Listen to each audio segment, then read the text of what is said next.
Connery, thanks very much for joining us. Now, you actually got the disease early on. You recovered from it. Just talk us through the different stages and what they felt like. Yeah, so this particular virus, it happens in different stages, as you said. You get better before you get worse. So in my case, the first stage was I had the cold. Just a common cold. My nose was stuffy. I had ear problems, sinus problems, that sort of thing. But then you get better before you get worse. So I was getting better, and that's when I got hit with the flu. Now, I've had the flu half a dozen times, and this was probably the worst I've felt with that. It really was quite bad. It wasn't life-threatening, but I did feel terrible. With the flu, I was stuck in bed. I had a headache. I just generally feeling unwell. I was getting better from the flu, and that's when I got hit with pneumonia. Now, the pneumonia, I've never had that before, so that was quite serious for me, and that's the point I went to hospital. And when you had the pneumonia, just describe to us, and we've all heard the word, but none of us, or most of us, don't know what it feels like. What did that feel like to you? Yeah, so pneumonia, it feels like you've only got 20% of your lungs working. You can't take a full breath like you need to. If you stand up and go and walk into the kitchen, you're out of breath because you just can't get that breath. It also sounds like you're breathing through a bag. Your breath is very crackly and croaky. It generally is not a fun thing at all, and it can be very, very serious. And you're young and you look healthy, so that must have been a really scary thing.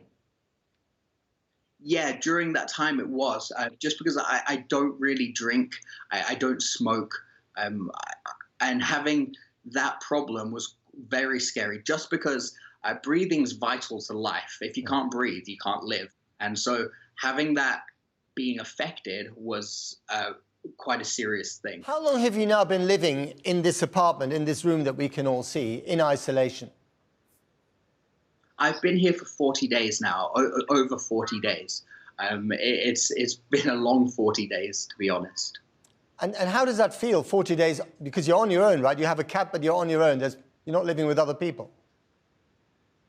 Yeah, well, with the technology age now, I can message somebody straight away all over the world. So it's not very lonely as such. I can speak to people on Facebook, on my phone. No problem with that. But the actual interpersonal interaction that I'm lacking, that definitely is taking a toll.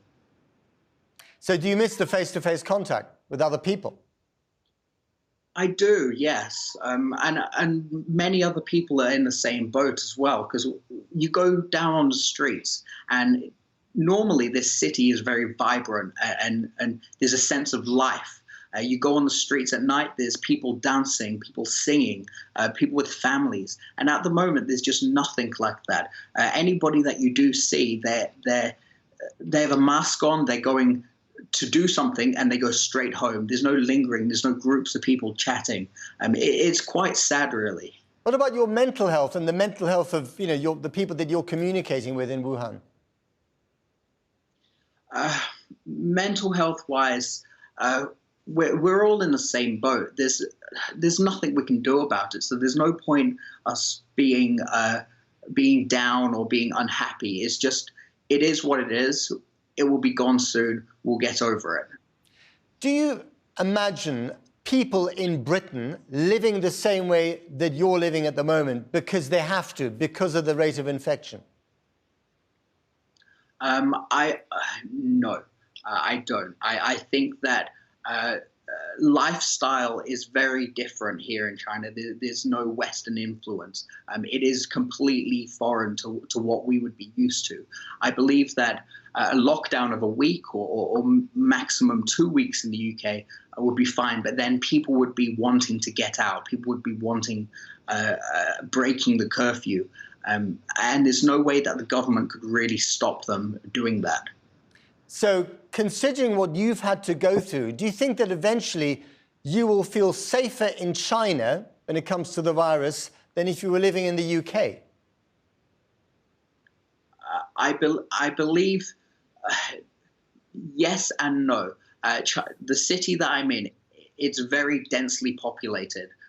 You've got thousands of people in the same area. So I believe that the spread happened here so fast because of that. But back in the UK, I believe that the government will have a handle on it and will be able to deal with it in the manner that they should. So you don't think that levels of isolation that we're seeing in China at the moment, that you've been experiencing yourself, will be necessary in the UK? I believe that if the infection rates were to skyrocket, then those measures will have to be implemented, and it will be a case of people will have to go through some discomfort just to help everybody else. Finally, Connor, if we get to the same level of isolation that you're experiencing at the moment, what advice would you have? Yeah, my advice would be to have a lot of things that will keep you entertained, take up a hobby, learn a language. I would also advise that people don't panic. Panic doesn't help anybody. If there is an isolation crisis where everybody has to be isolated, they shouldn't think about themselves, but think about other people. If you are infected, don't go out, don't infect other people, stay at home, not because it's uncomfortable, but to protect the people around you. Have you done anything in the last month that you've always wanted to do but haven't found the time to do? Have you learned a language? Have you read a book that you haven't read before? Tell us. Yeah, I've read a fair few books. I have a Kindle, which is really handy. I've painted. I've never been good at painting, but I'm slowly learning. I'm learning Russian at the moment, just in my free time. My days are busy. Even though I am isolated, it's definitely important to keep busy. So every morning for half an hour, I do sit-ups and push-ups, just to keep myself from going mental. I'm learning how to cook properly. I've never really cooked decent meals. Just anything that you can think of. Make sure that whatever you're doing, you're interested in it and you want to do it. Sounds like you're the model citizen in the age of the virus. I wouldn't say that. There are many more people in this city that are doing the right thing and adhering to the rules.